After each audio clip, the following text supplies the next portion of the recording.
Vale, bueno, quería dar la bienvenida a todas y a todos los que os habéis conectado. A ver. Este webinar que organizamos hoy lo organizamos para dar a conocer los servicios que puede ofrecer Amazon Web Services a toda la comunidad de investigación, y concretamente queremos valorar el interés por parte de los investigadores e investigadoras de la Comunidad Valenciana en tener acceso a estos servicios para arrancar un centro de soporte a la investigación en colaboración con nosotros, con Valgray. Así que, bueno, después de que nos comenten todos los servicios que pueden ofrecer que podréis aprovechar en vuestros proyectos de investigación, sí que sería interesante que nos dierais feedback y nos dijerais si querríais que sí que existiera este centro y que lo apoyáramos la creación desde Valgray. Vale, ya no os doy paso, no sé si va a empezar hablando Javier o Rubén. Sí, nos Os presentamos y organizáis ya. vosotros. Muy bien, Sí, muchas gracias. muchas gracias, Ana. Pues bienvenidos a todos y muchas gracias por estar aquí. Mi nombre es Javier Martínez, lo tenéis también en la pantalla. Y bueno, actualmente soy instructor técnico en AWS, con lo cual me paso el día dando clases prácticamente. O sea, esto es una especie de diferente acción que estoy haciendo hoy, pero normalmente pues estoy dando clases con alumnos, como muchos de vosotros supongo que haréis en vuestro día a día. Y hoy vamos a hablar de cómo AWS te puede ayudar en tus tareas de investigación. En concreto, por mi parte, pues aparte de cuando acabé la carrera en Teleco en Valencia, en la Politécnica, me quedé trabajando como investigador durante 8 años. O sea que sé también de primera mano, pues a veces lo que cuesta tener los recursos necesarios para investigar, para hacer pruebas, para verificar, para hacer evaluaciones, ese tipo de cosas. Y bueno, estábamos aquí pues para contaros un poquito lo que AWS puede ofertar o ofrece, o cuáles son las ventajas de utilizar un entorno de nube para este entorno. Y doy paso a mi compañero Rubén para que se pueda presentar. Sí, bueno, soy Rubén Ruiz, algunos me conoceréis porque yo estuve en la UPV 22 años, soy catedrático de Estadística e Investigación Operativa en excedencia y trabajo desde hace poco más de 2 años en AWS como investigador principal. Entonces, estoy aquí un poquito precisamente para colaborar con Javier y con Iñaki a la hora de presentar las propuestas que AWS tiene, porque pienso que son particularmente interesantes después de haberme peleado durante muchísimos años en la UPV a la hora de hacer investigación. Y bueno, a ver qué podemos aportar. Muy bien, muchas gracias, Rubén. Yo quería preguntaros si o sea, escucháis correctamente el micrófono y se funciona bien. ¿Todo? Vale. Es que el micrófono, Sí. Rubén, tu micrófono suena con un poco raro, no sé si es la conexión o alguna cosa, pero bueno, que te hemos podido entender, que es la parte importante. Entonces, el audio es correcto, ¿verdad? Se escucha correctamente. Se te escucha mejor a ti que a Rubén, eso es verdad. Vale, bueno, pero que se entiende, que no, no tenemos problemas técnicos que no nos dejen hacer Ahora las igual me cosas. escucháis mejor, ¿verdad? ¿Me escucháis mejor ahora? He cambiado de micrófono. Sí, tiene menos Sí, ruido, un tiene menos poquito. silbato. Sí, Vale. muchas gracias. Bueno, pues como decíamos, esta sesión es sobre cómo AWS puede ayudar en la investigación. Entonces, la agenda que tenemos establecida para hoy es la siguiente. Primero empezamos con una introducción a AWS que va a ser muy cortita, porque entiendo que la mayoría pues ya habéis oído alguna vez hablar de AWS, o si no, pues va a ser muy rápido explicar lo que es AWS. Y nos vamos a centrar en qué ventajas nos da AWS o la nube para la investigación, o sea, que nos puede aportar en nuestro día a día, ¿no? Como investigadores.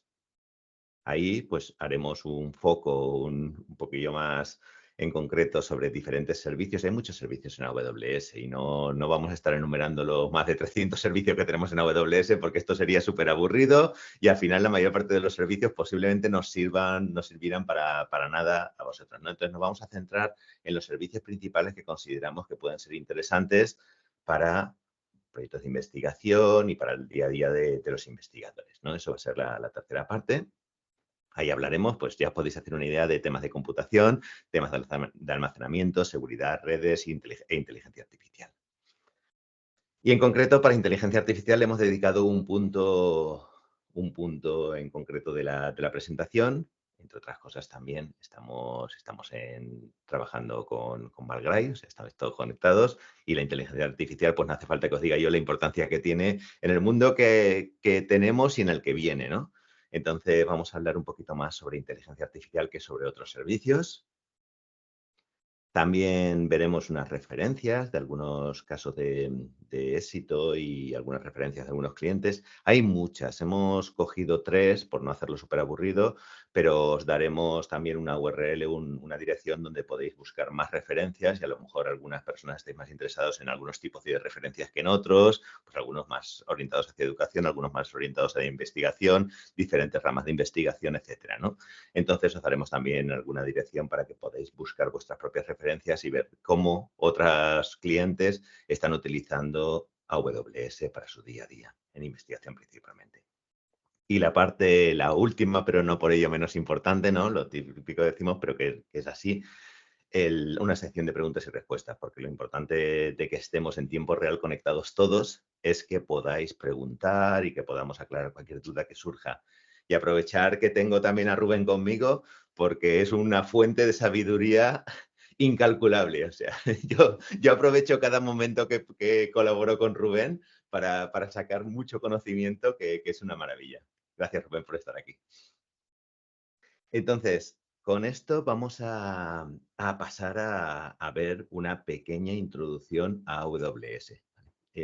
Lo que pasa es que yo estaba mirando, no tengo opción de usar el chat para haceros preguntas, un poco de encuesta y demás, pero sí que voy a intentar algo así improvisado. O sea, ya sabéis los problemas que tienen los directos, pero da igual, voy a intentar abrir un Slido de forma improvisada para ver si así podemos interactuar un poquito. Entonces, dejadme un segundo que voy a... No sé, Ana, si puedes dar permiso a los invitados para el acceso al chat. Es que nosotros no tenemos, porque nosotros somos externos. Rubén, he preguntado antes y me ha dicho Ana que los externos no podíamos acceder al chat. O sea, que a Sí, lo tal y mejor como ellos pueden y nosotros no. No, tal y como está configurado, si eres externo no puedes. Pero si quieres pasarme el enlace del Slido, yo lo comparto. Vale, Sí, pásamelo si quieres por email y ya está. Vale, voy a ponerlo en Para que pantalla. al menos todos tengan acceso. Sí, pero voy a ponerlo en pantalla. Pero es un segundito. Vale. Que estoy autenticándome. Para poder, con segundo factor de autenticación, ya sabemos temas de seguridad. Y estoy justo con la autenticación. Entonces, ahora voy a crear un nuevo Slido. Voy a llamar investigación con AWS, ¿vale? Y lo creo, ¿vale? Lo estoy creando ahora. Y ahora voy a darle a presentar. ¿Vale? Pues este va a ser el Slido. O sea, yo creo que con esto pueden acceder directamente con el QR y la URL, el número de código y el passcode que aparece aquí deberían directamente poder acceder. No obstante, no sé si compartiéndote esta URL directamente, no sé si funcionará. Yo creo que será slido.com y el código. A ver si tiene algún tipo de URL de compartición. Estoy dentro, con el numerito y con el passcode entramos. Vale. Vale, pues si no os importa, conectaros a este Slido, más que nada para poder preguntaros, pues, si conocéis ya AWS, qué tipo de servicio, cuáles utilizáis, este tipo de cosas para que de alguna forma podamos adaptar el mensaje a la audiencia, ¿no? Que también es bastante importante también. Entonces, id conectándoos a este Slido, si no os importa, y voy a empezar con algo sencillo. ¿Cuál es tu departamento, por ejemplo?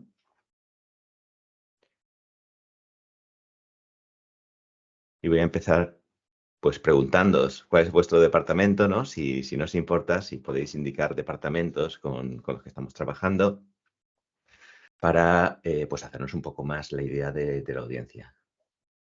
Entonces, a ver si os ha funcionado correctamente, si podéis contestar. No tengo a nadie todavía. Sí, ya tengo votos.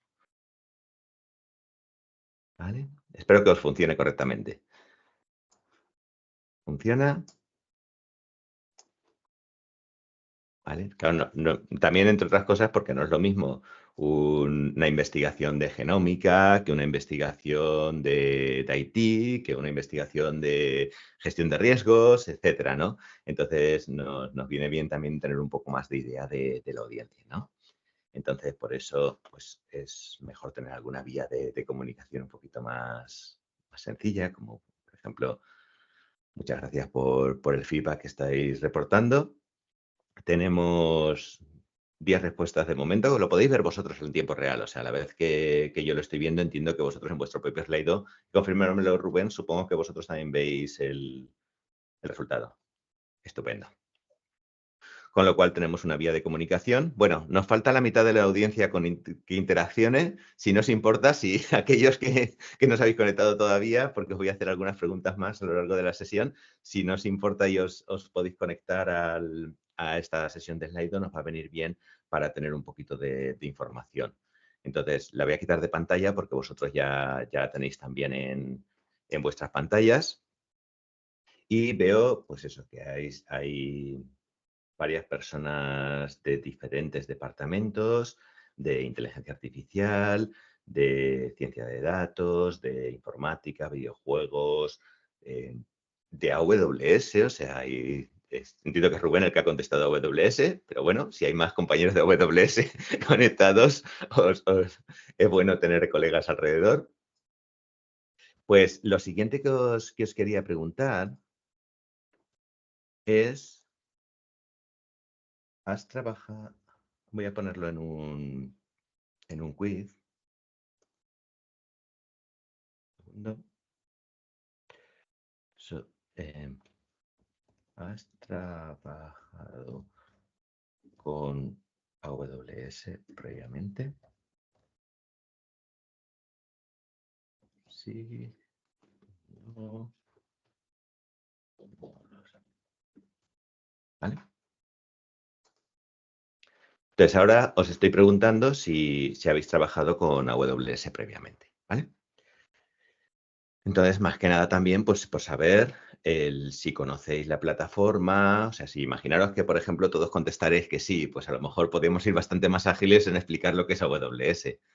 Si la mayoría no habéis trabajado con AWS previamente, pues bueno, introduciremos cuáles son los conceptos básicos de AWS y cómo funciona. No, pero es bueno pues tener un poquito esa idea. Vale, estupendo.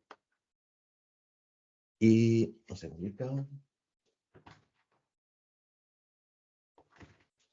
Y ahora os voy a preguntar, era mi gato que se quería ir de la sala. estaba rascando la puerta que se quería salir. Dice que no le interesaba lo que tengo que contar sobre AWS y se ha querido salir. Es el gato con más sabiduría de AWS del mundo porque estoy dando clases todo el día y está sentado a mi lado escuchando las clases continuamente. Vamos a continuar. Gracias. Tenemos 14 respuestas actualmente. Ahora lo que os voy a preguntar es, y lo voy a poner que podáis poner varias opciones,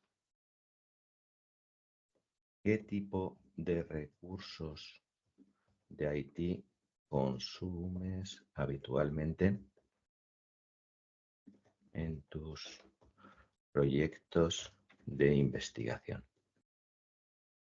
Lo voy a poner sencillo, voy a poner computación o servidores, almacenamiento, datos, etcétera, redes, almacenamiento incluyendo base de datos, ¿vale? Redes, inteligencia artificial. La inteligencia artificial lo pongo separado. artificial, porque aunque consuma computación y consuma almacenamiento, bien es cierto que normalmente lo que trabajas en inteligencia artificial es desde, pues en la ciencia de datos habitualmente con Jupyter Notebooks, necesitas un IDE para trabajar de una forma más compactado, o sea, necesitas implementar MLOps y cosas parecidas, ¿no? Por eso lo pongo un poco separado, ¿vale? Y os voy a poner aquí esta pregunta, que es, ¿qué tipos de recursos consumes habitualmente en tus proyectos de investigación? ¿Vale? Computación, servidores, redes, almacenamiento, inteligencia artificial, etcétera, ¿no? Y es un poco pues, por saber qué es lo que habitualmente necesitáis, ¿no? Podéis poner varias, ¿no? Si consumís, porque entiendo que es raro no consumir computación y almacenamiento a la vez o cosas parecidas, ¿no? Pero bueno, en cualquier caso, por tener un poco de idea de qué tipo de recursos estáis consumiendo habitualmente, ¿no? Y de hecho estoy viendo que casi todas las barras van hacia la derecha, ¿no? Y quedándose atrás un poquito la de redes. Y es interesante porque si pensamos en los proyectos, por ejemplo, estáis hablando de, o sea, un 50% de vosotros consumís redes, pero ¿cuántos proyectos, el core de ese proyecto era el networking o las redes propiamente? O sea, entiendo que habrá alguna hipótesis que validar de hacer ciertas pruebas, pero seguramente el IT como tal, la comunicación, es casi algo que se da por hecho, ¿no? Que deberían comunicarse los sistemas entre sí, pero que no estás evaluando la red propiamente, salvo que sea un proyecto de investigación asociado a redes, ¿no? Pero es un ejemplo de las cosas que nos peleamos. Lo mismo con los servidores. Al final, en servidores, nadie nos evalúa, ni nos puntúa, ni nos valida en función de cómo hemos configurado el último parche del kernel del sistema operativo. O sea, eso no nos da valor, ¿no? Pero pasamos, o yo por lo menos pasaba largas noches en la UPV metido en el laboratorio, pues corrigiendo el kernel porque me salió un core y cosas parecidas, ¿no? Ese tipo de cosas que nos pasa en el día a día y al final decías, ostras, ¿por qué tengo que pasar 7 horas aquí que no aportan nada a mi investigación, ¿no? Esto no me lo podrían dar, ya hecho, ¿no? Y yo me dedico a investigar propiamente, pues eso es un poco la idea de lo que queremos ver aquí, ¿no? Entonces, bueno, voy a dejar de preguntar de momento, luego os preguntaré más cosas, pero vamos a empezar a contar nosotros y no preguntar tanto. Entonces, ¿qué es AWS? Entiendo que más o menos habéis oído algo sobre que existe la nube pública o sistemas gestionados donde puedes tener el IT. Pues AWS es la división de cloud de Amazon al final, ¿no? Es una plataforma donde puedes adquirir o alquilar o usar servicios de IT de todo tipo, computación, almacenamiento, redes, inteligencia artificial y muchos otros, y dedicarte pues a usarlos en lugar de a administrarlos, gestionarlos, crearlos, mantenerlos, etcétera, ¿no? Eso es un poco la idea detrás de AWS. AWS al final es el propietario, mantiene el hardware, la red, los servicios, etcétera, para que tú te puedas dedicar a investigar. Eso es un poco un resumen rápido, ¿no? Te aprovisiona y utiliza lo que necesita. Y esta palabra necesita me la voy a guardar, ¿vale? Usted provisiona y vosotros utilizáis y aprovisionáis lo que necesitáis. La palabra necesitáis la dejo ahí un poco, ¿no? Entonces, AWS tiene todo ese hardware, tiene diferentes servicios para consumir ese tipo de recursos. No hace falta que sea hardware, puede ser un recurso, por ejemplo, de integración de aplicaciones. O sea, una cola de mensajería, por ejemplo. Entonces no tienes que montarte una cola de mensajería. Ya hay colas de mensajería, tú pones mensajes y coges mensajes y ya está, ¿no? O una base de datos o cualquier otra cosa. Entonces hay diferentes servicios que puedes consumir, incluso puedes utilizar satélites si quieres, hay estos servicios de satélites, ¿no? Pero bueno, yéndonos a lo más básico, a lo más, los servicios más bloque básicos, pues podríamos decir que normalmente utilizas almacenamiento, ya sea almacenamiento de ficheros o en bases de datos, algún tipo de datos, normalmente trabajamos con datos, por eso se llaman centros de datos, entre otras cosas, ¿no?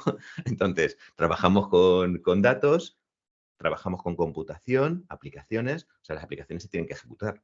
O sea, yo no me quiero preocupar de configurar el servidor de aplicaciones, pero necesito tenerlo para ejecutar las aplicaciones. Eso es lo que sucede en el día a día. Entonces, si alguien me lo gestiona, mejor. Yo le doy la aplicación que me la ejecute y ya está. conectividad y redes, este es el más delicado, salvo que te dediques a las redes, ¿no? Propiamente, porque claro, al final perdemos un montón de tiempo en la conectividad que se debería dar se debería dar por hecho. O sea, yo quiero que los sistemas se puedan comunicar, por supuesto que sean seguros, que estén aislados, pero que no pierda medio día en configurar las VLANs y los protocolos del switch para simplemente que mi aplicación hable con el almacenamiento similar, ¿no? Ese tipo de cosas. E inteligencia artificial. Inteligencia artificial se ha convertido en estos años en un servicio core dentro de la plataforma. Prácticamente todos los servicios o casi todos los servicios acaban utilizando inteligencia artificial de una forma u otra, más aparte de servicios especializados en inteligencia artificial, evidentemente, pero se ha convertido en un núcleo de lo que hay en AWS. Entonces, esto es un poco un resumen rápido de lo que hay en AWS y a la hora de, vale, lo consumo, pero ¿cuánto me va a costar AWS, no? Entonces, la política de precios es pagar por uso, o sea, pagas por lo que utilizas, no pagas, o sea, esto es interesante porque es pagar por lo que utilizas y ahora me voy a quedar un poco, luego hablaremos de esta palabra utilizar, pero seguimos. Si yo ya sé que voy a consumir ciertos recursos por un periodo, pues a lo mejor tengo un proyecto de investigación que empieza en julio y va a estar en ejecución hasta julio del año siguiente, es por un año. Y yo sé que durante todo ese año estoy tomando muestras de unos sensores y tengo que recopilar esas muestras, tengo que hacerles un análisis en tiempo real a esas muestras o algo parecido. Esos servidores van a estar en ejecución todo el año. ¿Vale? Entonces, sí que es verdad que podría pagar por uso segundo a segundo durante todo el año, pero si yo ya sé que voy a pagar un año completo de ese servidor, si se lo notifico por anticipado a AWS, le hago una reserva, eso quiere decir notificar por anticipado, pues tengo un descuento muy sustancial de hasta el 67%. O sea, estamos hablando de pagar hasta un 30 y pico por ciento del valor del recurso que sería pagándolo segundo a segundo, ¿no? Entonces, para muchos proyectos encajan muy bien las reservas. Hay reservas por un año, reservas por 3 años, cosas parecidas, y dependiendo de cómo se va a pagar esa reserva, o sea, no hace falta que la pagues por anticipado. Si la pagas por anticipado tienes más descuento, pero si la pagas más mes a mes tienes menos descuento, pero sigues teniendo un descuento porque tienes un compromiso de consumo. Y no hace falta que sea de máquinas virtuales, se puede hacer reserva de muchas otras cosas. Puedes hacer reservas de contenedores, puedes hacer reservas de capacidad en DynamoDB, en bases de datos y cosas así. Entonces, las reservas son muy interesantes porque muchos usuarios consumen la cloud y simplemente van consumiendo lo que necesitan en el día a día de la nube y no se dan cuenta de que si hubieran anunciado su consumo de partida, pueden tener más de un 50% de descuento en muchos casos. Entonces, en proyectos de investigación os invito totalmente a que si ya tenéis planificado el proyecto y la duración del proyecto, podáis reservar aquellos recursos que vais a utilizar durante un periodo de tiempo sostenido. Te voy a que interrumpir, Javier, porque es muy importante. Yo, bueno, como os podéis imaginar, estuve de IP de proyectos de todo tipo y no solamente nos evitamos los procesos de compra de hardware, que ya sabéis que a partir de 6.000 euros pues hacen falta distintas ofertas y a partir de 100.000 euros pues tienes que montar un buen papeleo, sino que además hay que tener en cuenta los periodos de amortización del hardware. Al menos en los proyectos europeos, el hardware se amortiza en 6 años, si el proyecto europeo son 3 años, pues no puedes justificar más del 50% del coste de adquisición de hardware contra un proyecto. Entonces, no solamente se ahorra sustancialmente con el uso de AWS, sino que nos puede simplificar enormemente lo que es la propia contratación, porque no es un bien, sino un servicio y se puede simplificar bastante. Quería hacer esa puntualización porque siempre hacemos la insistencia en el tema del precio, pero también en la simplicidad de poder gestionar estos recursos. Muchas gracias, Rubén. Pues hablaremos luego más, además, sobre temas de simplicidad y de lo que nos ofrecen en cuanto a la simplicidad. Otro tema interesante es el volumen. O sea, en función de cuánto más utilizas, puedes tener más descuento. Quiero decir, si almacenas 1 GB de información, pues tienes el precio por gigabyte. Si almacenas 100 terabytes de información, el precio por gigabyte se reduce, ¿vale? Porque por volumen hay ciertos descuentos. Y los precios suelen reducirse a lo largo del tiempo. Hemos reducido precios de los servicios cientos de veces, continuamente lo estamos haciendo. ¿Por qué? Porque cada vez a nosotros nos cuesta menos, a AWS le cuesta menos los precios unitarios, con lo cual repercutimos esos descuentos hacia los clientes. Cada vez la unidad de computación cuesta menos, la unidad de almacenamiento cuesta menos y los precios se van reduciendo. ¿Qué quiere decir esto también? Que a lo mejor si tenéis un proyecto a 3 años o a 5 años, pues a lo mejor incluso os podéis beneficiar de que el precio del primer año es mayor. O sea, tenéis un descuento el segundo año y otro descuento el tercer año que ni siquiera lo habéis planificado, con lo cual esas son ventajas que te vienen como de gratis, por así decirlo. Te vienen ya directamente pues, por la tendencia a la convergencia. Si estamos hablando de la infraestructura tradicional que la tienes que comprar por anticipado, pues te puedes olvidar de este tipo de cosas, ¿no? Entonces esto también viene muy bien. Y ahora quería hacer incidencia a esa palabra de utilice. Nosotros no queremos que los clientes paguen por lo que usen. Ya diréis, ¿qué? ¿Cómo que no quieres que pague por lo que use? Es verdad, no queremos que paguéis por lo que uséis. Queremos que paguéis por lo que necesitéis. Porque muchas veces se consume mucho más de lo que se necesita.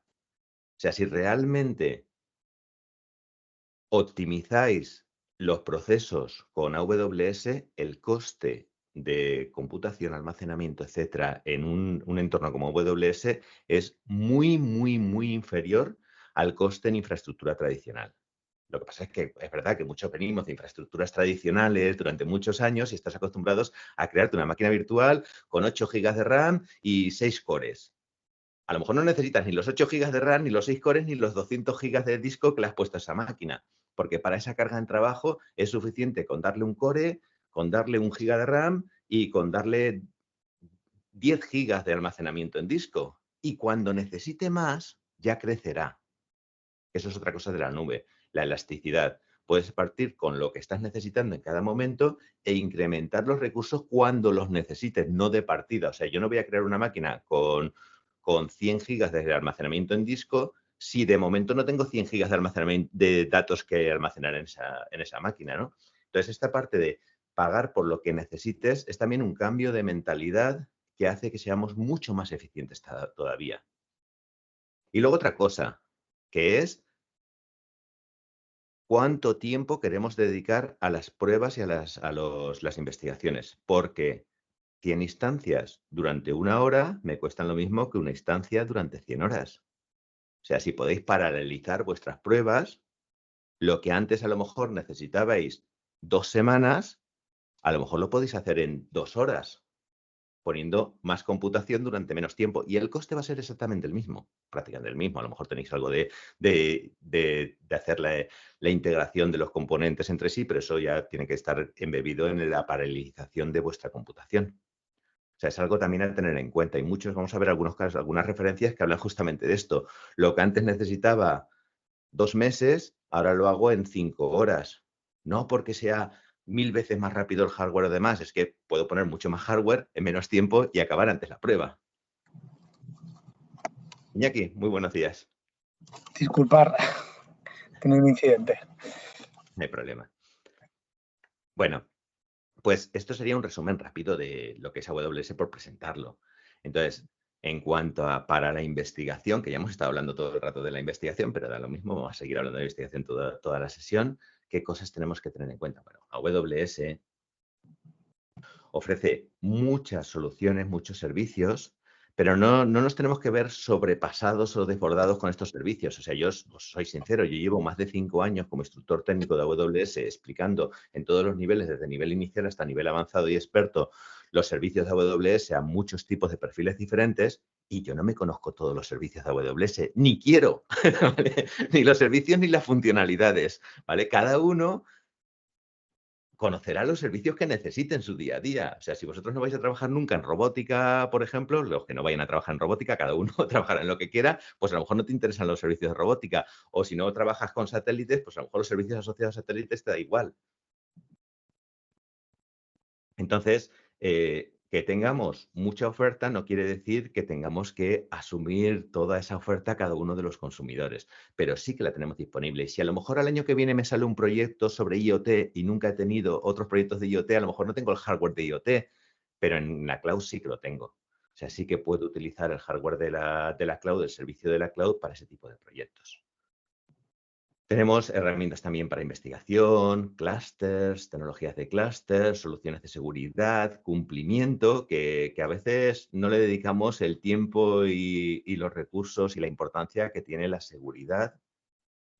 No creo que no es ni necesario que os explique la importancia de hacer las cosas seguras, porque cualquier filtración, imaginaros, cualquier tipo de escándalo, o sea, a veces trabajamos con datos sensibles, o sea, hay muchas razones por eso, y cumplimiento. Solo faltaba que no cumpliéramos con la normativa, especialmente en proyectos que están financiados con fondos públicos muchas veces. O sea, es algo especialmente sensible y hiperimportante. Pero es que hay veces que no te da tiempo a todo. O sea, hay veces que no tienes tiempo para todo absolutamente durante el proyecto, ¿no?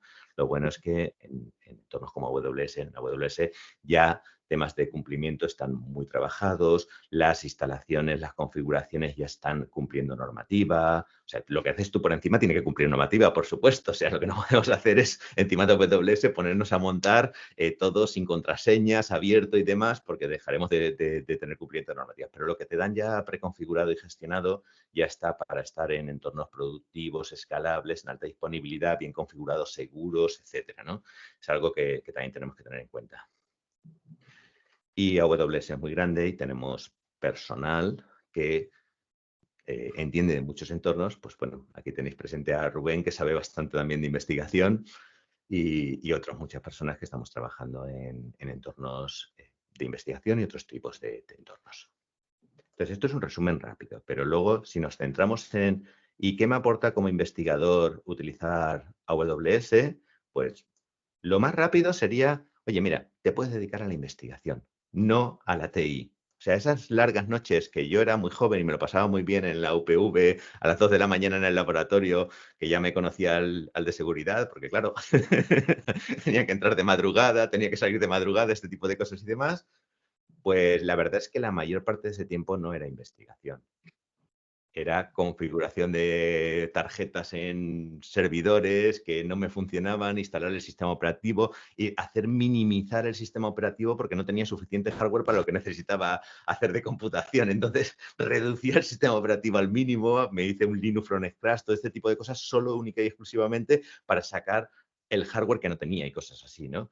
Pues con la nube te puedes dedicar ese tiempo, que a lo mejor también te apetece dedicarlo, ya depende de cada uno, pero a lo mejor yo soy nocturno, pues no me importa trabajar a las 12 de la mañana muchas veces, pero a lo mejor me prefiero dedicarlo a algo que quiero investigar o que quiero probar, ¿no? Y no a configurar no os podéis hacer una idea de las horas que me he pasado configurando distribuciones de Linux en mi vida. O sea, haciéndoles funcionar o haciéndoles hacer o compilando software.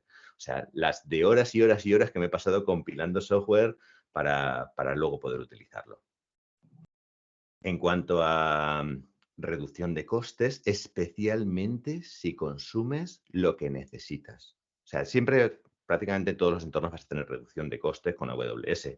Pero si encima cambias la mentalidad a usar lo que necesitas en cada momento, las reducciones son drásticas. Luego hablaremos sobre algunos ejemplos. Y flexibilidad. Yo tengo muchos servicios, muchos recursos y los puedo utilizar para lo que necesito en cada momento. Por ejemplo, bases de datos. Yo a lo mejor tengo un proyecto donde tengo que hacer una aplicación que se conecte con una base de datos y para mi aplicación el tipo de datos que tiene no tiene un esquema estricto, por ejemplo, o tiene que escalar de forma horizontal porque va a ser muy masivo, porque es para un proyecto de IoT o para lo que sea. Pues a lo mejor una base de datos relacional no me encaja en ese proyecto, me encajaría mejor una NoSQL. Yo tengo todo tipo de bases de datos en AWS para entorno productivo. Yo puedo directamente lanzarla en una base de datos NoSQL en producción y va a funcionar perfectamente y va a absorber todo el tipo de carga que tengo. En un modelo más tradicional, pues si yo en el departamento tenía ya instalado una base de datos relacional, pues a lo mejor creaba una tabla en la base de datos relacional y metía los datos en esa base de datos relacional, aunque no fuera la mejor para el tipo de carga de trabajo que estaba trabajando, ¿no? Entonces, son algunas de las ventajas que nos da la nube. Aparte, es elástica y escalable. O sea, la elasticidad es que los recursos puedan crecer o decrecer dependiendo de las necesidades en cada momento. Escalabilidad, poder llegar hasta ciertas dimensiones que a lo mejor serían inviables en un entorno de compra de hardware. O sea, pues a lo mejor quiero hacer un entrenamiento de un modelo de Machine Learning y para ese entrenamiento, si le pongo una tarjeta gráfica, porque es lo que ha conseguido el departamento, pues a lo mejor tengo que estar, no sé si depende de la cantidad de datos que le ponga y lo que quiera entrenar, pero a lo mejor tengo que estar 2 semanas esperando a que el entrenamiento acabe para que me dé el modelo.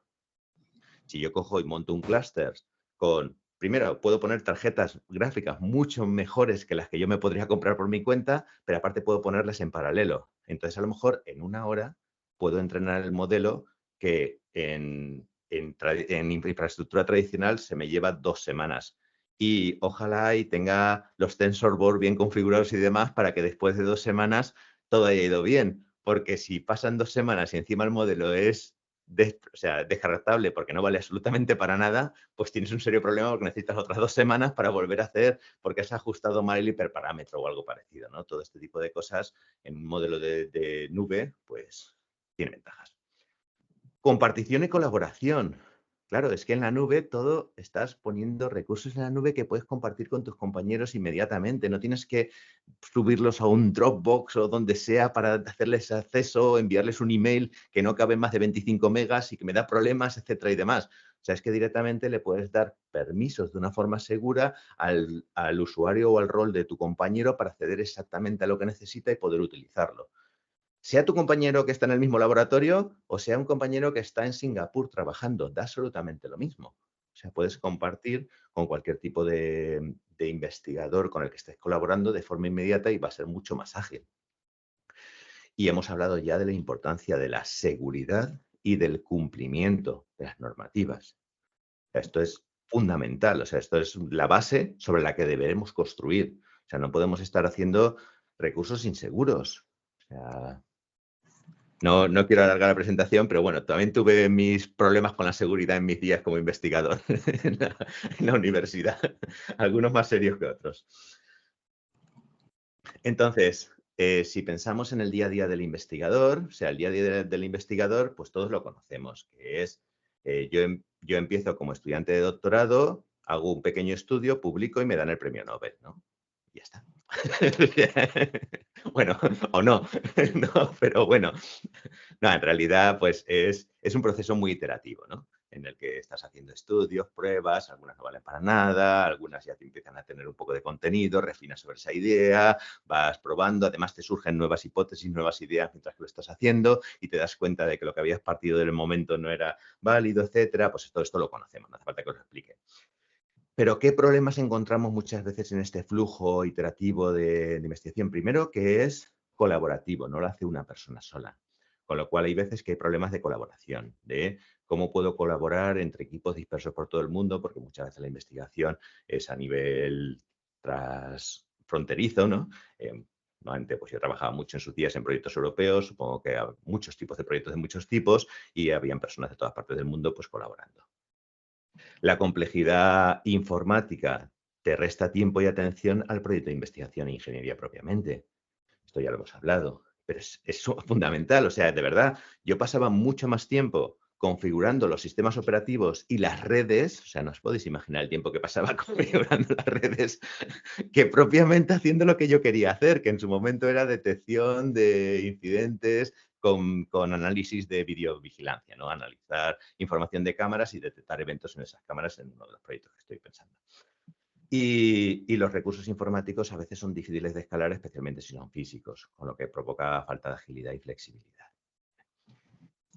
Entonces, aquí, Javier, a mí me gustaría insistir también para que todos los compañeros y compañeras sean perfectamente conscientes. No solamente es el tiempo que se pierde en toda esta configuración, sino la disponibilidad y a veces ni siquiera tenemos los recursos de alguna persona en el departamento o en el grupo de investigación que es capaz de hacer este trabajo de configuración y de puesta en disponibilidad de estos recursos. A veces dependemos de otros vicerrectorados o dependemos de unos recursos que son del departamento y del técnico del departamento, y a lo mejor tenemos que esperar semanas hasta que alguien actualiza algo que necesitamos en la pila de software para ejecutar un experimento. Es importante que pongamos todos estos aspectos en valor porque son múltiples las trabas que normalmente tenemos a la hora de ejecutar los experimentos. Yo también he sufrido mucho, como Javier, yo desde desmontar un Play Server y cambiar a la fuente de alimentación yo, con una fuente de alimentación comprada en AliExpress, porque si me tenía que esperar y pagada por mí, porque si me tenía que esperar a que me llegara la oficial con un proceso de compra de la OPV, me podía morir.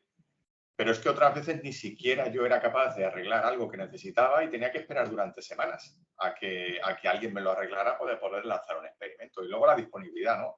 ¿Cuántas veces hemos intentado lanzar un experimento y no hemos podido porque algo pasaba en algún sitio? O teníamos que esperar porque los recursos que tenemos no son escalables.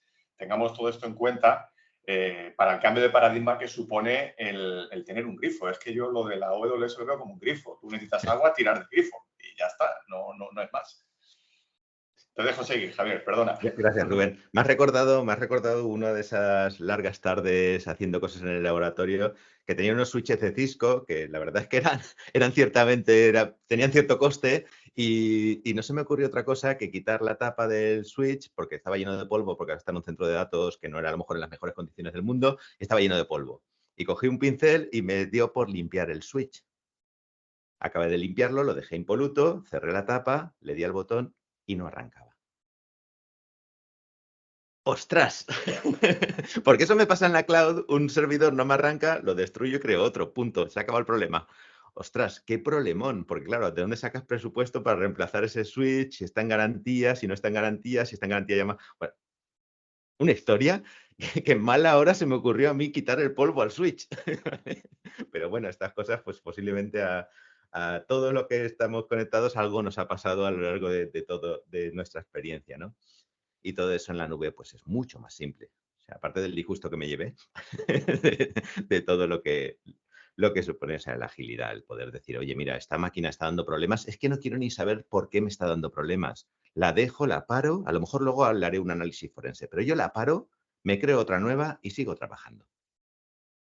Entonces, hay que pensar que la nube no solo le da ventajas al investigador, que es lo que estamos hablando, también le da ventajas a los administradores. En un sistema administrado, donde los recursos se tienen que distribuir entre diferentes grupos de investigación, entre diferentes departamentos, entre diferentes universidades, incluso entre diferentes participantes en un proyecto multiempresa o multiinstituto. Los administradores también tienen toda esa parte de monitorización de uso de los diferentes proyectos por los diferentes equipos para poder hacer incluso showback, chartback, etcétera. O sea, que se puede trabajar de forma que a cada consumidor se le imputa lo que él consume. Este tipo de cosas también es muy útil. Y por los investigadores hemos estado hablando todo el tiempo. O sea, la idea es acelerar el tiempo dedicado a la investigación y no a los recursos. ¿Vale? Entonces, ahora vamos a hablar un poquito más de nombres de recursos que os comentamos como que pensamos que pueden ser muy útiles ya de partida, ¿no? Entonces, para investigadores, pues os he preguntado y la mayoría habéis utilizado algo de computación, algo de almacenamiento, ya sea almacenamiento en discos o almacenamiento en base de datos. El 50% de vosotros habéis tenido que lidiar con redes. Enhorabuena a los que no. y muchos, la mayoría habéis trabajado con algo de inteligencia artificial que ya hemos comentado que a día de hoy ya es una base para prácticamente todo lo que hacemos, ¿no? Yo hoy en día ya veo la inteligencia artificial y los modelos casi como librerías de consumo. O sea, antes necesitabas una librería en tu código que cogiera un audio y lo convirtiera a texto y buscabas una librería en Python, en Java o en lo que correspondiera que hiciera ese tipo de cosas. Hoy en día no, te vas a Hugging Face y coges un modelo y le invocas el modelo y el modelo te hace la conversión, ¿no? Entonces se está convirtiendo como las nuevas librerías a la hora de construir cualquier cosa. Bueno, estos son los principales servicios, pero hay unos cuantos más. O sea, hay servicios de casi cualquier cosa que se os ocurra y muchos servicios sobre estos servicios básicos construidos. Pues, por ejemplo, algunos habéis comentado que estáis trabajando en la parte de gaming. Pues hay servicios especializados para construcción de juegos o para inteligencia, o sea, para visión, realidad aumentada, etcétera, que también se está poniendo bastante en boga estos días, y otros muchos servicios, blockchains, temas de, pues a lo mejor montar un repositorio de blockchain, pues te lleva un tiempo entre que lo montas, que le hace que funcione y demás, pues a lo mejor si la parte de la investigación no es propiamente el montaje del repositorio, pues oye, lo despliegas, lo usas y ya está. Es simplemente una herramienta más que tienes disponible. Pero nos vamos a centrar en estos 4, ¿vale? O sea, me vais a permitir que me centre en esos 4. Vamos a centrar en computación, almacenamiento, en donde incluyo también bases de datos, o sea, tanto almacenamiento de ficheros como de base de datos al final, redes e inteligencia artificial. ¿Vale? Esos son los 4 donde, por ir a la base, ¿no? Luego es muy probable que a muchos de vosotros algunos del resto de servicios os puedan resultar útiles en vuestro día a día. Entonces empezamos con el de computación. Y en computación tenemos muchos servicios de computación. Tenemos computación de máquinas virtuales, tenemos computación de máquinas físicas, tenemos computación de contenedores. Si al final tu proyecto va a utilizar contenedores, no hace falta ni que montes un Kubernetes, un clúster de Kubernetes para ejecutar los contenedores. Lo disparas, en un minuto tienes un clúster de Kubernetes operacional, o sea, operativo, que puedes lanzar tus cargas de trabajo, tus pods y todo lo que necesites de forma inmediata y no te tienes que preocupar de haber montado el clúster que funcione, etcétera, etcétera. ¿Vale? Funciones lambda, que eso es el trabajar con el FAS, que se llama el Function as a Service, ¿no? A lo mejor si tu código al final son funciones y están disparadas por eventos porque estás haciendo una arquitectura event-driven, pues oye, puedes a lo mejor construir tu arquitectura para tu investigación con las funciones y no me tengo que preocupar ni del servidor de aplicaciones, porque en los contenedores al final le tengo que meter un servidor de aplicaciones o algo para ejecutar en el contenedor. Ni siquiera eso. O sea, hay muchas capas de abstracción diferentes. Pero vamos a la base. Si necesito computación pura, si necesito máquinas con CPUs, a veces con GPUs, con memoria y con networking, pues tengo EC2.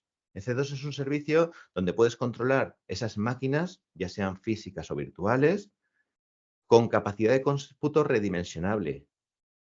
¿Vosotros sabéis lo que es que tú estás haciendo una prueba, no te está funcionando bien porque detectas que te estás quedando sin recursos y dices, stop? Duplico los recursos, start. Ya está, tienes el doble de recursos. O sea, inmediatamente. O sea, es que es una maravilla. O sea, porque no os imagináis el tiempo que pasaba yo buscando DIMM de RAM para clavárselos a los servidores, porque me había quedado sin RAM. O sea, y yendo al centro de cálculo a mendigar prácticamente DIMM de RAM, a ver si tenían algunos de sobrantes para poder, y que fueran compatibles con el hardware que yo tenía, para poder clavárselo a los servidores y que pudiera tener un poquito más de RAM. O sea, ¿tú sabes lo que es hacer un stop, duplicar o triplicar o multiplicar por 10 la RAM, la CPU o lo que necesites, o ponerle una GPU? O sea, yo estoy haciendo la computación, estoy entrenando un modelo y me doy cuenta que se me va a llevar un montón de tiempo porque no le he puesto GPUs y no tenía GPUs. ¿Tú sabes que ponerle una GPU es tan sencillo como parar la instancia, elegir una instancia con GPUs e iniciarla? Y ya está, ya puedo, si tengo una GPU de NVIDIA, ya puedo utilizar CUDA en mi código y ya puedo paralelizar mis procesos y de repente lo que me costaba 6 horas, lo tengo en 20 minutos. O sea, eso es una maravilla. Hay más de 600 tipos de instancias diferentes, pero es que hay muchos tipos de necesidades diferentes de los clientes. Lo mismo, yo no me conozco las 600 tipos de instancias de EC2. O sea, si yo necesito instancias de EC2, pues pongo EC2 Instance Types. Ya digo, llevo más de 5 años dedicándome a esto, a explicar los conceptos de AWS a todos los clientes. Pues mira, hay instancias de uso general. Estas pues están más o menos balanceadas en cuanto al CPU y memoria que tienen. Estos son instancias de uso general, pero hay de muchos tipos para muchas necesidades diferentes. Optimizadas para computación. Las optimizadas para computación tienen más cores por cada gigabyte de RAM al final. O sea, eso es un poco la idea, ¿no? Hay distintas familias y tipos y diferentes arquitecturas. Aquí, por ejemplo, veis que hay unas que acaban en I. Pues esas que acaban en I tienen procesadores de Intel. Hay otras que acaban en A. Esos tienen procesadores de AMD. Hay otras que acaban en G. Esos son procesadores Graviton ARM que hacemos en AWS directamente. Entonces, pues si, por ejemplo, quieres tener la computación más optimizada con la mayor sostenibilidad, consumiendo la mínima energía posible y al menor precio, pues a lo mejor te interesa lanzar tus cargas de trabajo en chips ARM. Sí, las librerías están compiladas para ARM, que a día de hoy la mayoría ya no están, pero bueno, eso ya depende del proyecto y lo que estés haciendo. Optimizadas para memoria, tienen más RAM por cada core ¿no? Por así decirlo de una forma muy rápida y muy burda, ¿no? Pero que aquí podemos irnos a cosas muy grandes, ¿no? Estos de memoria elevada, por ejemplo, podemos estar hablando de máquinas con 24 terabytes de RAM, ¿vale? O sea, imaginaros que necesitáis lanzar un proyecto que tienes que tener una ejecución en RAM que necesite 12 terabytes de información, 15, 20 terabytes de información en RAM. Pues no hay que rogar a quien corresponda para comprar esa cantidad de RAM. Yo levanto esta máquina, hago mi prueba y cuando acabe la destruyo. ¿Cuánto me cuesta? Pues lo que cuesta esta máquina multiplicado por los minutos o segundos que he utilizado la máquina. A lo mejor gasto, pues no sé, 30 euros. Ya está. O sea, no he tenido que comprar 24 terabytes de RAM. Seguimos, informática acelerada. Aquí es donde a los que estamos más metidos en el mundo de Machine Learning más nos duele, ¿no? GPUs, please, GPUs y con mucha RAM, con mucha VRAM, ¿no? Pues hay muchos tipos, o sea, fijaros aquí que estamos hablando de H100, de H200, de A100. A ver, no todo el mundo necesita un H100, o sea, las cosas como son. Pero a lo mejor con un A100, o sea, si te metes en un G4, G5, por ejemplo, los G5 tienen Aten Tensor Cores, que estos son más dedicados a la parte de inferencia muchas veces, P4s, por ejemplo, aquí tengo P4s con tarjetas de NVIDIA A100. O sea, ¿tú sabes lo que es poder tener en una máquina inmediatamente 8 tarjetas A100 de NVIDIA? Es una maravilla. O sea, yo hago mi prueba, mi entrenamiento, por ejemplo, ¿no? Y pues que tengo un modelo, pues que estoy utilizando un modelo que es un Large Language Model, inteligencia artificial generativa, y pues, por ejemplo, me quería utilizar un Falcon de los Emiratos Árabes. Y claro, los de Falcon no han tenido otra cosa que hacerme un modelo con, creo que estaba sobre, eran 200 billones de parámetros, una cosa así. Claro, 200 billones de parámetros no me caben en cualquier tipo de RAM. Entonces, puedo coger, esta máquina tiene hasta 320 gigas de VRAM en las GPUs. O sea, los que os dediquéis a la inteligencia artificial ya sabéis de lo que os estoy hablando. O sea, es una maravilla poder lanzar cualquier cosa de cualquier entorno de forma inmediata. O sea, esto es una maravilla, ¿vale? O sea, los de más alto nivel, pues hombre, evidentemente ahí ya tienes que solicitar, abrir un caso para que te dejen utilizar las últimas tarjetas H200, este tipo de cosas.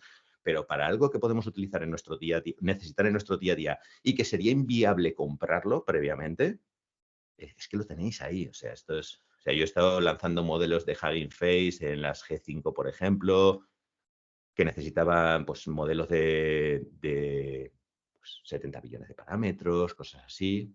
Por supuesto, los de 7 billones de parámetros no necesitas tanto, pero también necesitas y demás, pues ahí tenéis las tarjetas. Y eliges lo que necesitas. Bueno, estaba viéndolo, me he emocionado con las de aceleración gráfica, pero hay más cosas optimizadas para almacenamiento. Cuando necesitas que el acceso al almacenamiento sea muy ágil, muy rápido, también las tienes. Que tienes discos NVMe y directamente en la instancia para que el acceso tengan muchas decenas de miles o centenas de miles de input-output por segundo, o sea, por segundo y ese tipo de casos, pues bases de datos en memoria que necesitan volcar algo a disco, cosas así, ¿no? Cachés y cosas así. Hay instancias optimizadas para montar clústeres de hipercomputación, etcétera, ¿no? O sea, estos son EC2, ¿no? En EC2 tienes instancias de todo tipo. O sea, pensar solo tener estas instancias, ya solo por esto yo ya me emocionaría, ¿no? Para poder, si lo hubiera tenido en mis años de investigador, y hay instancias de propósito general, optimizadas para computación, para memoria, para computación acelerada, para almacenamiento, etcétera, ¿no? Y al final es usar lo que necesites en cada momento.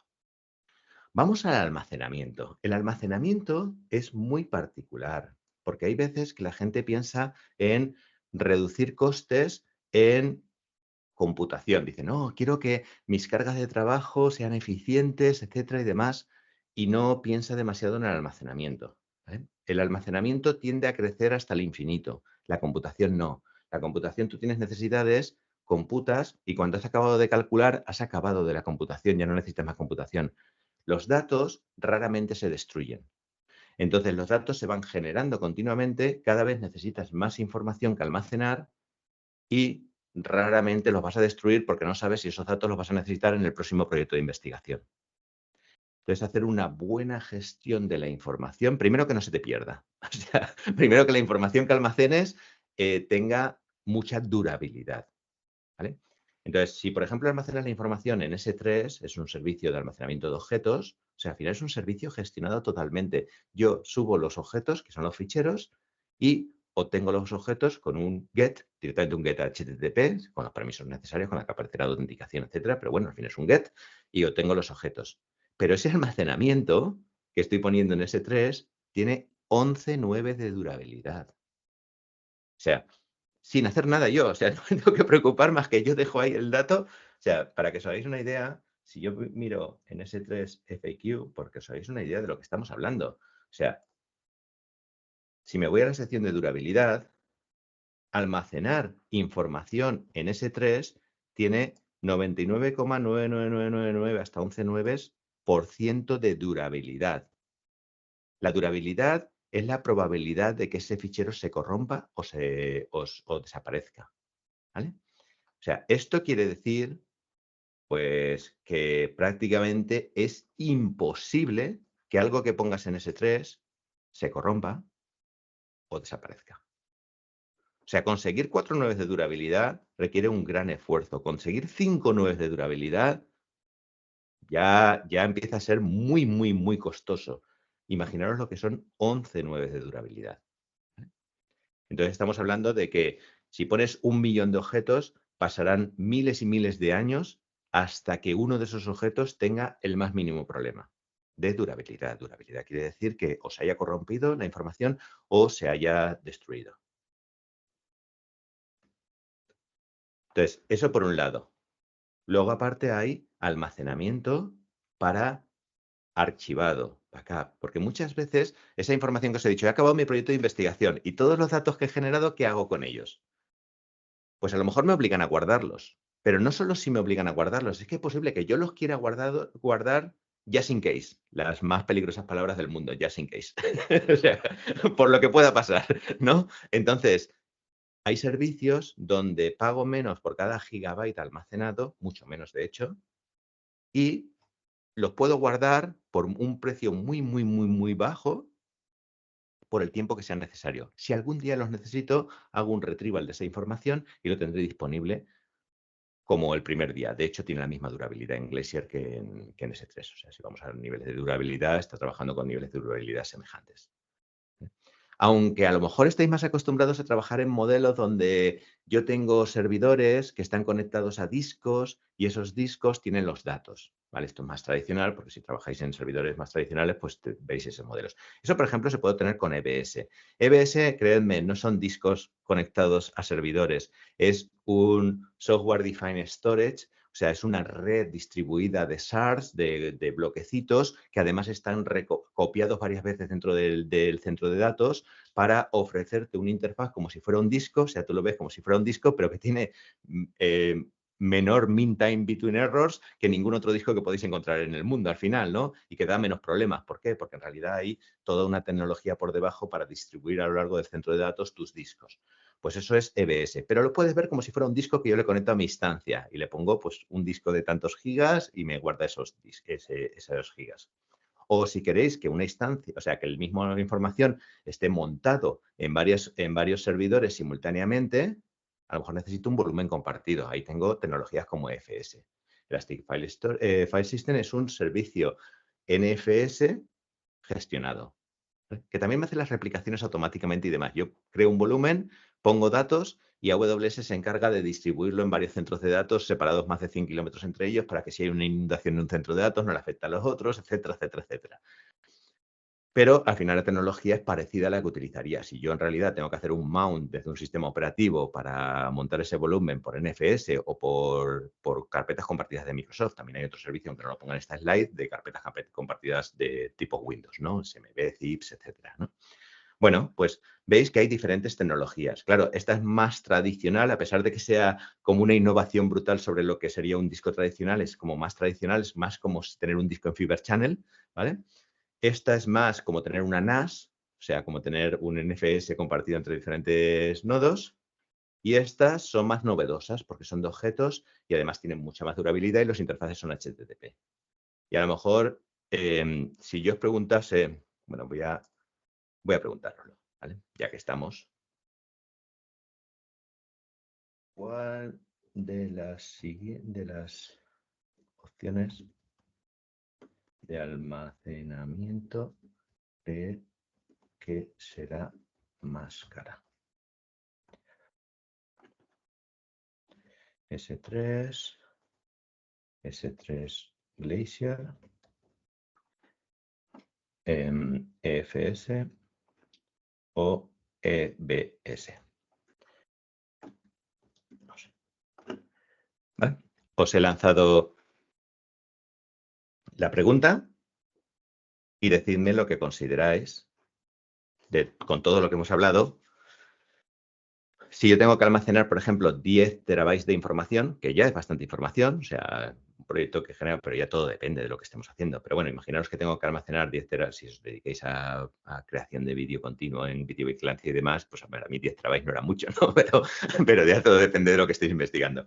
Entonces, imaginaros que tengo que almacenar 10 terabytes de información y esos 10 terabytes de información me tengo que plantear en el proyecto de investigación si los almaceno en discos de tipo Elastic Block Storage conectados a servidores, si los almaceno en EFS, en volúmenes compartidos, si los almaceno en Glacier, que me alegro de que nadie haya elegido Glacier porque ya os he dicho que iba a ser más económico que S3, o si los almaceno en S3. Por favor, contestad. O sea, somos 24 personas y tengo 4 respuestas. No sé quién ha contestado qué, pero sé que solo me han contestado 4 de 24. Si no os importa, aquí tenéis para acceder al Slido. Ya hemos accedido antes, si lo habéis cerrado. Si no os importa, sí que me gustaría, pues eso, que me dierais un poquito vuestra percepción sobre qué creéis que puede ser más caro, ¿no? El modo más tradicional, el modo ya a nivel regional distribuido como SFS, con ficheros, o el modo S3. Primero ya también quiero haceros otra observación. El modo más tradicional de bloques, pagas por lo que provisionas. O sea, si yo cojo 10 terabytes de información, pago 10 terabytes, los use o no los use. Sin embargo, tanto en EFS como en S3, yo pago por lo que uso. Yo en EFS creo un volumen y no pago nada hasta que no empiece a poner información. Y si pongo de esos 10 terabytes, si yo guardo 20 gigas, pago por 20 gigas, no pago por los 10 terabytes, ¿vale? Eso es otra cosa a tener en cuenta. Pero aparte voy a haceros la comparativa, vamos a ver lo que pasa. Hay una excelente herramienta que se llama Calculator.aws y esta herramienta os permite hacer presupuestos con AWS para vuestros proyectos. Cuando tenéis un proyecto de investigación y queréis saber cuántos vais a gastar en los recursos de computación, de almacenamiento, de networking, etcétera, etcétera, de cualquier recurso de AWS, os podéis venir a Pricing Calculator, que es esta, Calculator.aws, muy sencilla la URL, y podéis crear estimaciones, ¿vale? Entonces vamos a ver esa estimación, por ejemplo. Imaginaros que yo, bueno, podéis elegir en qué región queréis hacer el proyecto, pues imaginaros que yo lo quiero hacer bueno, podría hacer en la región de España, lo puedo hacer en Frankfurt, Irlanda, Londres. A ver, la más barata de toda Europa es Estocolmo, pero bueno, no me voy a ir a la más barata, me voy a ir a una más tradicional, como por ejemplo sería Irlanda, donde lleva más tiempo, es la que más tiempo lleva no he cogido España por si alguno de los servicios todavía no está en España. La región de España es bastante nueva y los servicios van desplegándose en las regiones poco a poco. Entonces es posible, por ejemplo, si nos vamos a la inteligencia artificial, los nuevos modelos de Cloud3, de Anthropic y de ese tipo de cosas no están en España todavía, ¿no? Por eso no la estoy usando. Pero bueno, vamos al almacenamiento y voy a probar con EBS cuánto me costarían esos, hemos dicho, bueno, voy a hacerlo la cuenta rápida, 1 terabyte, ¿no? Porque os hagáis una idea. Entonces, voy a tener un volumen de 1 terabyte y aquí tendría que saber cuántos datos voy a utilizar de forma frecuente y cuántos datos infrecuente. Frecuente quiere decir más de una vez al mes por cada gigabyte, infrecuente quiere decir menos de una vez al mes por cada gigabyte. Imaginaros que del terabyte, 200 gigas accedo de forma frecuente durante este mes. Y voy a activar también... no, perdonad, esto es directamente, en EBS no hay infrecuencias en otros modelos. En este caso es 1 terabyte, perdonad. Aquí ya me estaba corriendo muy rápido. Entonces, tengo 1 terabyte de información y ese terabyte de información me costaría $168 al mes. Pensad que esto no es un disco. O sea, esto es 1 terabyte distribuido en un centro de datos en chunks replicados a lo largo del centro de datos. O sea, que tiene ya unos niveles de capacidad y de calidad que no te va a dar ningún disco del mercado, aunque los pongas en RAID o aunque los configures no te va a dar el mismo nivel de estabilidad y calidad que te da un volumen en EBS y durabilidad también, ¿vale? Pero bueno, en este caso nos estamos yendo a $168 al mes, ¿vale? Por almacenar ese terabyte de información en un centro de datos con, pues en este caso voy a hacer incluso solo un backup al día, ¿no? Lo mínimo, y me cuesta $166 al mes. Vale, pues esto sería lo que me costaría el terabyte tenerlo en discos más tradicionales. Vamos a ver lo que me costaría en FS. FS tiene ciertas ventajas, como por ejemplo que ya está distribuido a nivel de región, no de centros de datos no en racks en el mismo centro de datos, sino a nivel de región, está distribuido y que solo pago por lo que consumo en cada momento. Es más gestionado que EBS. Con FS voy a probar lo mismo. Aquí sí que tengo que decirle, si quiero un terabyte de información, le tengo que decir cuánto de ese terabyte lo voy a utilizar de forma frecuente y cuánto lo voy a hacer de forma infrecuente. Con la regla de Pareto del 80-20, vamos a decir que el 20 es de acceso frecuente, el 80 es de acceso infrecuente, ¿vale? Por decir algo, ¿no? O bueno, voy a ponerle, si queréis, no, voy a tener un 30% de acceso frecuente, pues un 30% de acceso frecuente, ¿vale? Y el acceso infrecuente me está diciendo cuántos voy a acceder al acceso infrecuente o sea, porcentaje que se accede frecuentemente es el 30%, con lo cual el otro saldría de acceso infrecuente, y en este caso me está costando 119. Entonces, el de terabyte, veis que me cuesta más barato, aunque está más gestionado, me cuesta más barato que el de EBS. Bueno, pues aquí me está diciendo cuántas peticiones voy a hacer de acceso infrecuente de ahora mismo. Voy a acceder a 10 gigas, por ejemplo, de acceso infrecuente, eso no va a cambiar los precios. Añado el servicio y vemos ya que lo que habíamos asumido ya empieza a no ser verdad. O sea, un servicio más gestionado es más barato que un servicio más tradicional, a pesar de que esto que llamo tradicional es considerablemente más avanzado que cualquier cosa que nos podamos montar nosotros con discos en una cabina de Fibre Channel. Pero bueno, es más barato que esto, ¿vale? Vamos a ver cuánto me costaría el Full Equip, ¿no? S3, ese almacenamiento que me da 11,9 de durabilidad, que prácticamente es imposible que me desaparezcan los datos, que además solo pago por lo que utilizo, que está replicado a nivel de región, etcétera, etcétera, ¿no? Cojo S3 y digo, algunos de acceso frecuente, voy a coger algunos de acceso infrecuente por hacer la comparativa justa. Entonces voy a decir que 300 gigas hemos dicho van a ser de acceso frecuente. De esos 300 gigas, por ejemplo, aquí tienes que decir las peticiones que le vas a hacer al servicio. Digamos que le voy a hacer peticiones de PUT, 10.000 peticiones al mes o 100.000 peticiones al mes y 1 millón de peticiones de GET al mes, por ejemplo, ¿no?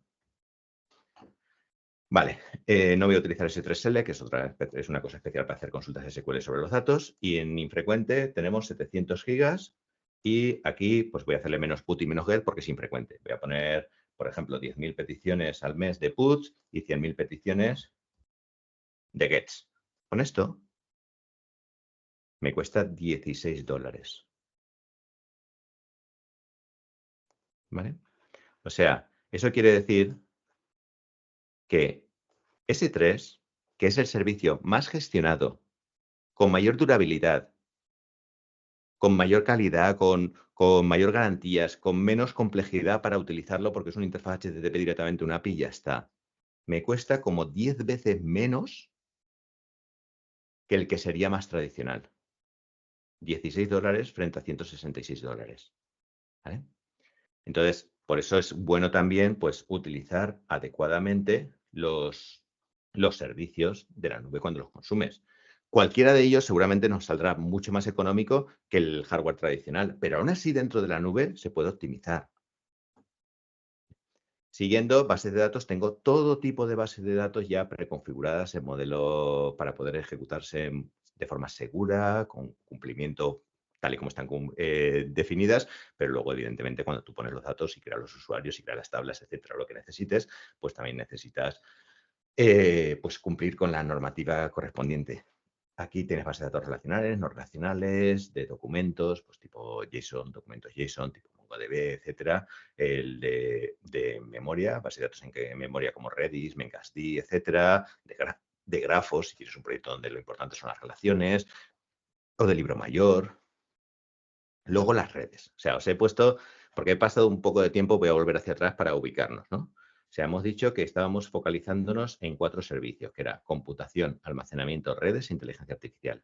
He hablado de computación, he hablado de almacenamiento y base de datos, que hay mucha diversidad en base de datos y que en almacenamiento hay muchos tipos de almacenamiento, pero que además puedes obtener unos costes muy bajos por unidad de almacenamiento si utilizas adecuadamente la nube.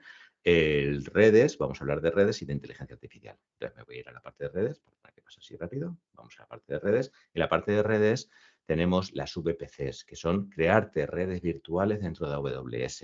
Y ahí tiene todo tipo de configuraciones para hacer aislamiento, para hacer conectividad, seguridad, firewalls, enrutamiento, etcétera y demás que podéis necesitar. Pero ya está gestionado. O sea, ese switch que yo me cargué un día por limpiarle el polvo, no me tengo que preocupar porque no veo el switch y seguro que no tiene polvo.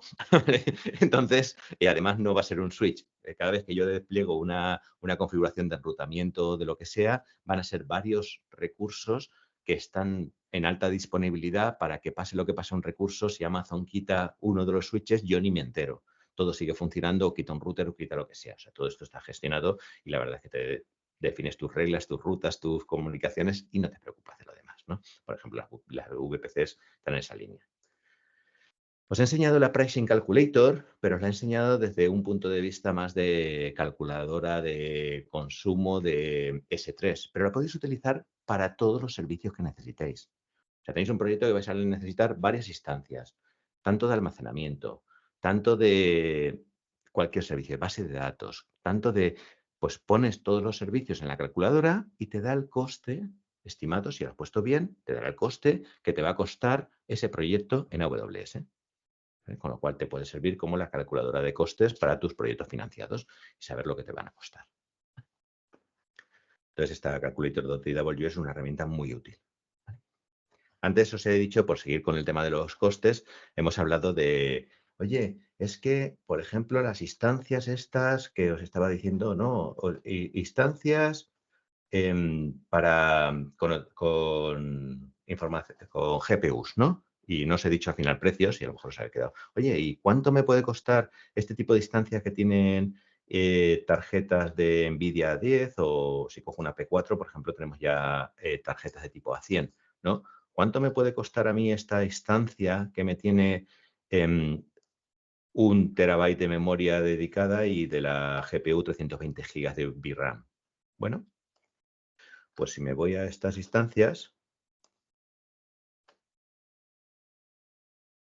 aquí tenemos algunos casos de clientes que utilizan las instancias estas, pues esta instancia en concreto con 320 GB de VRAM, 4 tarjetas de tipo A100, me cuesta $32 bajo demanda. O sea, imaginaros que la necesito para una prueba que tengo que volcar un modelo que ha entrenado otro departamento, otro proyecto de investigación, lo tengo que ejecutar, tiene varios billones de parámetros, lo tengo que ejecutar el modelo, tengo que hacerle unas cuantas inferencias porque es un proyecto donde tengo que hacer algo de prompt engineering o algo de prompt injection o algo parecido, lo tengo que lanzar durante 4 horas.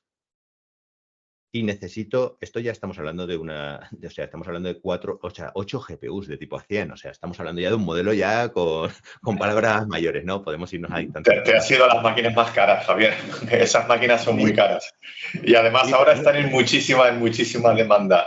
Estoy justo en proyectos peleándonos para incrementar la disponibilidad de estas máquinas que están absolutamente demandadas. Pero si hacemos una demo, la hacemos al grande. Sí, dale. Entonces, esto nos cuesta, cada una de estas máquinas que tiene 8 tarjetas de tipo A100, nos cuesta $32 a la hora. Si mi prueba la he acabado en 4 horas, estoy hablando de $120. O sea, cada tarjeta vale varias decenas de miles de euros, cada tarjeta A100. O sea, solo una. Sí, yo no sé mis compañeros de inteligencia artificial, pero no sé si tenemos alguna máquina con 8 GPUs de este tipo en la Politécnica. No lo sé. Me extrañaría. Tenemos una mano levantada. Exacto, Javier. Pablo tiene una pregunta.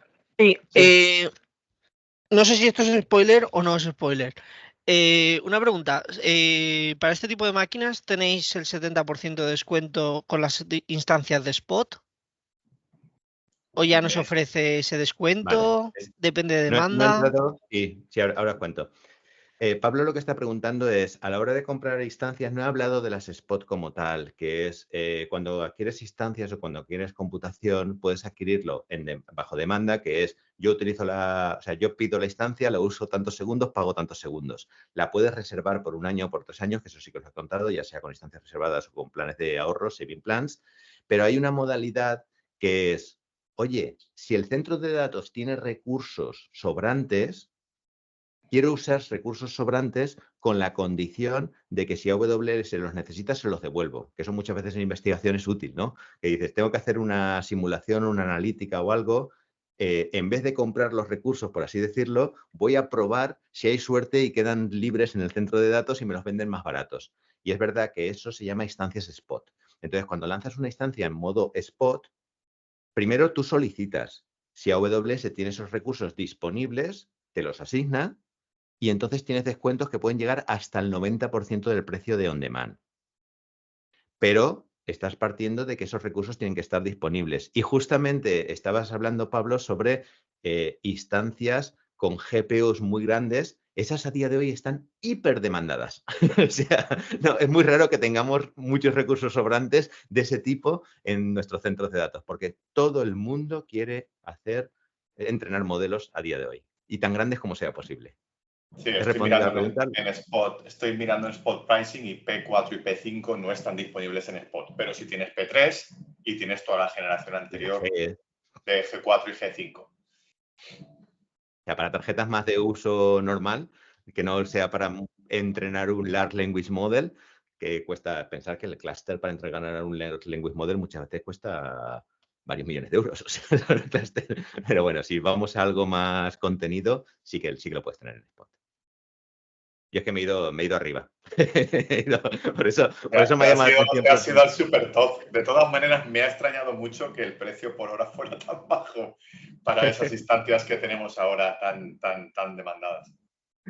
Entonces, y el último punto que queríamos cubrir de la parte de servicios son inteligencia artificial. Nosotros en Amazon, además, tenemos la ventaja o sea, el beneficio, la suerte de que la inteligencia artificial no es algo solo para investigación en nuestro entorno, es que es parte de nuestro día a día. Es que sin inteligencia artificial, a ver cómo manejas 4.000 peticiones por minuto de productos con recomendaciones asociadas, etcétera, cómo manejas más de 1,6 millones de paquetes al día, o sea, todos los datos que se generan en nuestros centros de datos, los centros logísticos, imaginaros lo que puede llegar a ser.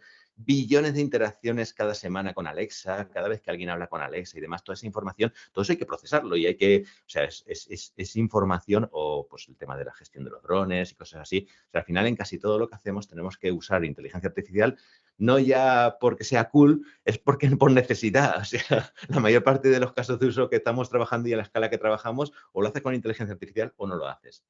Y el stack de inteligencia artificial en Amazon es muy completo, tiene muchas opciones dentro de AWS. Desde infraestructura, hemos hablado de infraestructura y diferentes tipos de hardware. SageMaker, que es la plataforma principal para Machine Learning dentro de AWS, aquí la idea es un servicio gestionado, es que yo me pueda dedicar a lo que importa, a preparar los datos, entrenar los modelos, hacerles el tuning, el desplegar modelos, hacer la inferencia, o sea, que me pueda dedicar a eso y no a la infraestructura que tiene que hacer todo eso. Eso es lo que me da SageMaker. Y también tenemos servicios de inteligencia artificial que ya son modelos entrenados que puedes consumir con APIs. Pues lo que hablábamos antes, necesitas hacer el análisis de una imagen para un proyecto en concreto y sacar datos de esa imagen, metadatos, y pasárselos a otra cosa. Y no es parte de tu proyecto el hacer ese análisis de imagen.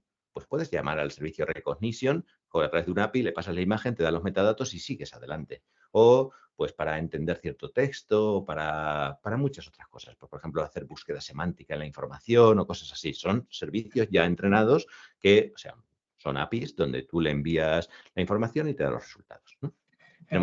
Javi, me comentan un poco que nos estamos yendo un poco de tiempo y... 3:30, ¿no? Sí, pero para dejar un turno de preguntas y tal, un poco para que nos Vale. puedan preguntar, sí, Sí. podemos hacer un pelín, aunque y si tienen interés luego nos trasladarán a través de Valgray a hacer algo de profundidad en SageMaker y otros servicios de inteligencia artificial. Si puedes acelerar un pelín. Sí, bueno, lo que venía aquí es SageMaker, lo que te permite hacer, o sea, en concreto, preparación de datos, entrenamiento, tuning, etcétera y demás. Y luego viene la parte de inteligencia artificial generativa, que tenemos desde hardware para inteligencia artificial generativa, de esto ya hemos estado hablando, sobre el tipo de tarjetas, el acuerdo que tenemos con NVIDIA para tener las mejores tarjetas en el mejor momento, ese tipo de cosas y demás. Y también tenemos nuestro propio silicio para hacer entrenamiento e inferencia. Luego, modelos ya a través de APIs. Hay veces que no necesitas tú el desplegar el modelo o entrenar el modelo. Hay veces que lo necesitas utilizar para otras cosas. Entonces, ahí tienes, por ejemplo, Bedrock, donde tenemos los modelos de mucha gente, como por ejemplo Anthropic o los de Stability AI, y otros servicios para consumir, pues, por ejemplo, para desarrolladores, un asistente de código que te ayuda a poner el código y no tienes que estar haciéndolo tú, ¿no? Con esto llegamos a las referencias, y en las referencias os hemos puesto unas pocas, pero que al final es, por ejemplo, de AstraZeneca, os hemos puesto una referencia donde han hecho, o sea, comentaban ellos que hacían 110.000 millones de pruebas en menos de 30 horas y hablaban sobre que habían reducido drásticamente el tiempo para esas pruebas. Esto lo hemos hablado al principio. O sea, claro, si tú puedes poner mucha computación en paralelo para hacer las pruebas y en poco tiempo hacerlo, pues eso te lo puedes permitir con la nube. El caso de uso que hemos puesto de SARF Research Cloud habla sobre el compliance, la importancia de la conformidad. Entonces, para ellos no pueden dedicar tiempo a la conformidad porque tienen que dedicar a la investigación, y lo que dicen es que gracias a AWS pueden dedicar menos esfuerzos a la conformidad de lo que dedicaban antes para poder centrarse más en la investigación. Evidentemente tienes que seguir dedicando esfuerzos a la conformidad para la parte que haces tú. O Bayer, por ejemplo, hablaba sobre autoservicio, una plataforma donde pone a todos sus investigadores a disposición de sus investigadores los recursos, y que esos investigadores no se preocupen de la infraestructura, sino que se preocupen de la investigación propiamente, ¿vale? También la Universidad de Sydney, aquí tenéis otro ejemplo, que este es más de HPC, de la necesidad de computación que necesitaban y reducción de tiempos desde 10 días a 5 horas. Todo esto lo hemos comentado en la explicación anterior. En cualquier caso, os he puesto aquí el enlace a los casos de estudios que podéis filtrar por sector y por muchas otras cosas. Por ejemplo, si filtráis por educación, encontraréis, pues salen 171 casos de estudio dedicados a educación, con lo cual ahí ya os invito a que cada uno pues mire los que les parezcan más interesantes y por qué los clientes están utilizándolo. Y con esto llegamos a la parte favorita de Iñaki. Preguntas y respuestas. ¿Alguna duda? ¿Algo que queréis que comentemos?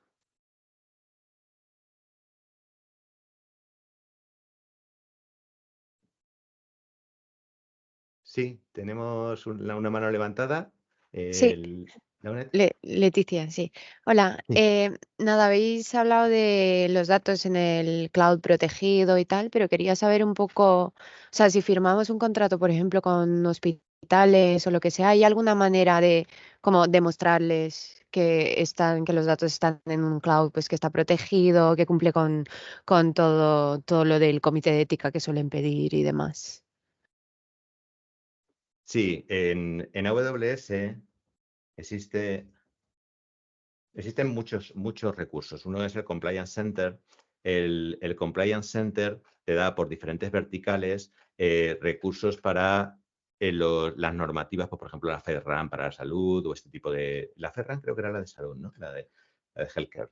Pero bueno, cómo cumplir con las diferentes normativas en diferentes sectores. Y además, o sea, aquí en la parte de la Compliance Resources, te vienen los recursos para los diferentes tipos de normativas, como... No es la GIPA era la de salud, creo. Pero bueno, hay muchas más. O sea, sería buscar la documentación asociada a las diferentes normativas. Pero aparte hay una cosa muy interesante, que es lo que tú has preguntado, que es cómo demostrar que AWS cumple con ciertos tipos de normativas o que ha pasado las auditorías necesarias para de alguna forma cumplir con esas normativas. Entonces, en AWS tenemos... Voy a autenticarme un segundo.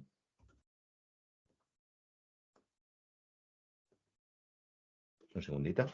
También tengo el segundo factor de autenticación por motivos obvios, ¿vale? La seguridad ante todo.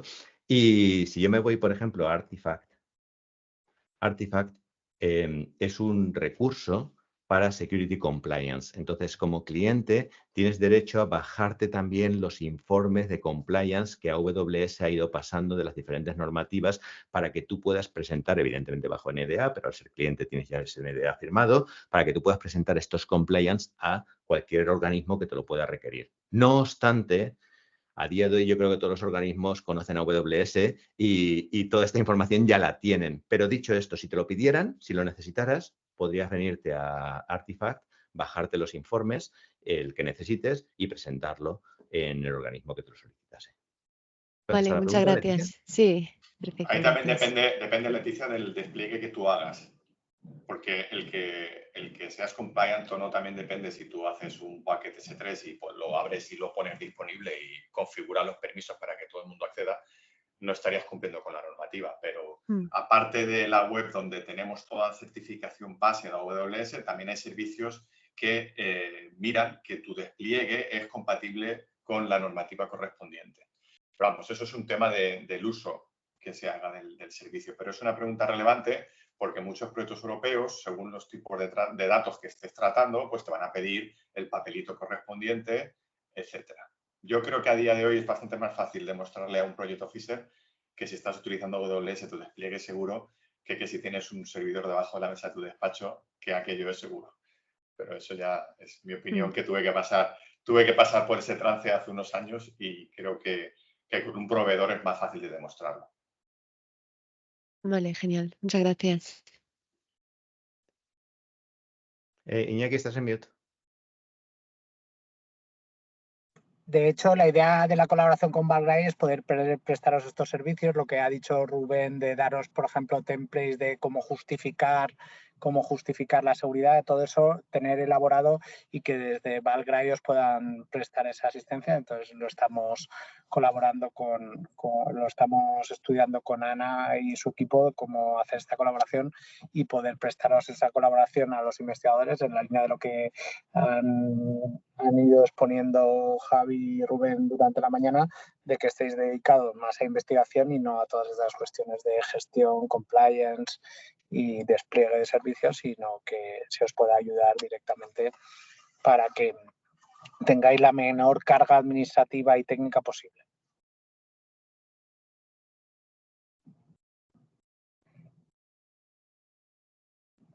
Sí, aquí añadiendo a lo que estaba comentando Iñaki, aquí la idea, para los que no han llegado al principio de la sesión, la idea es ver desde Valgrind, que sabéis que somos una fundación que está aglutinando a la investigación en inteligencia artificial y formación de inteligencia artificial de las 5 universidades públicas valencianas, y nosotros estamos aquí para daros apoyo en cuestiones que sirvan para ayudar en la investigación y liberarnos de trabajo. Entonces, una de las opciones que estamos valorando es ofrecer este tipo de servicios para apoyaros en servicios de computación en la nube.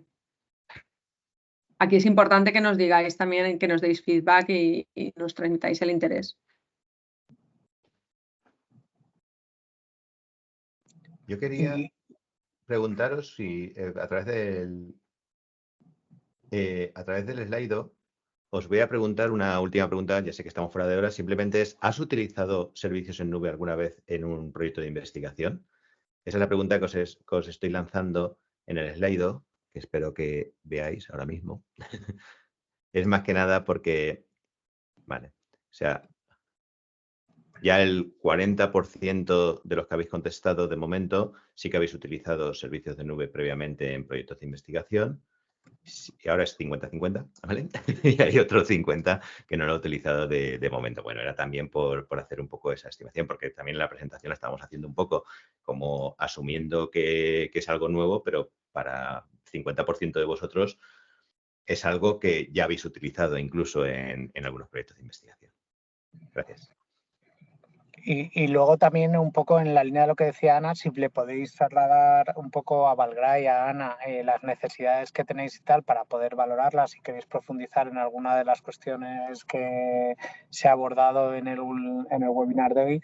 La idea era valorar hacer luego ya un workshop físico en que pudieseis probar cosas y pudieseis hacer vuestras primeras pruebas de conceptos en alguna de las 5 universidades públicas valencianas para que podáis ver la utilidad y probar lo que se os ha explicado. Por ejemplo, una hora de entrenamiento, ver qué cosas se pueden hacer para que veáis lo fácil que es utilizar la nube y os hagáis una idea de los costes, podáis elaborar un presupuesto para un proyecto con la calculadora, hacer un workshop práctico para todo esto que hemos visto hoy de forma un poco más unidireccional, que sea mucho más práctica y que os pueda servir. . 。